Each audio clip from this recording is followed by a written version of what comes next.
Hello, and thank you for joining us today on the GNet TV News Project. Today we're beginning a series on the opioid crisis, which has gripped Vermont and many states across the country. Thousands of people have seen their lives upended by their contact with opioids, heroin, and other comparable drugs in ways they never imagined.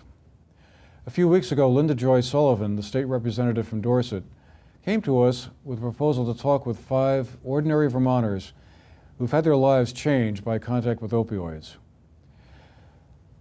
We met up with the 5 of them at the Wilson House in East Dorset and heard their stories. Today we're going to hear what Geri had to tell us about her contact and experience when one of her family members became involved with opioids.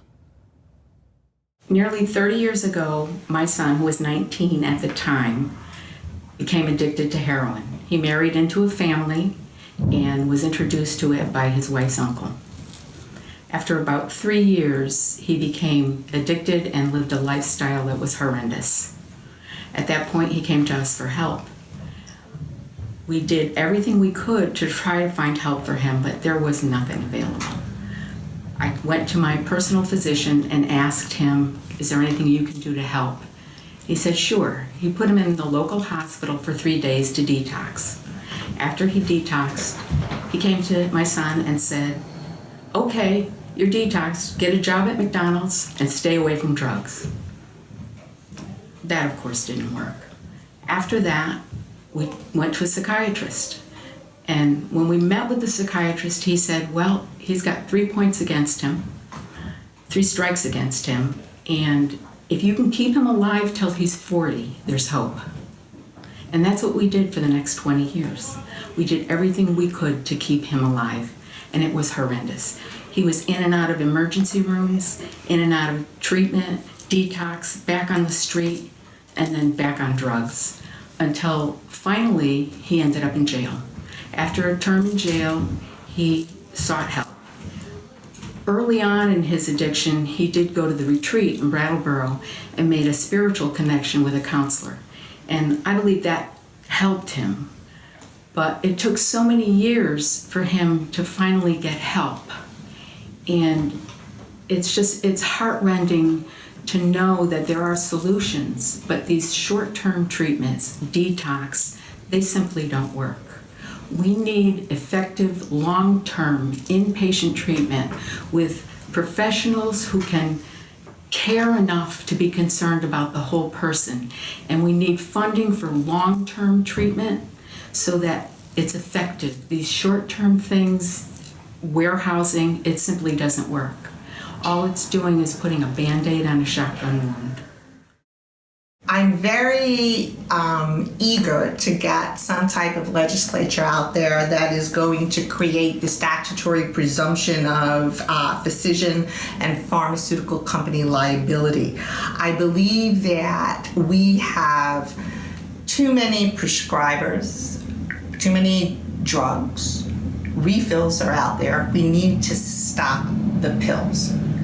I think the only way to do that is to come up with strict liability and to have strong enforcement on those that should be held accountable, not on the victims. But I think that there needs to be funds that come back from the pharmacies and the doctors if they are not following the law on prescribing. I think that those monies should be used to go into education, but as I've said before, not just say no education. I believe that we need to have education where students, young students, are actually repulsed to touch drugs. They need to stay away from the bullying concept, from the gangs that are infiltrating the schools. I think that the governor has taken a strong step forward by saying this is an epidemic, it's in Vermont, and we need money and we need to do something, and I applaud that effort.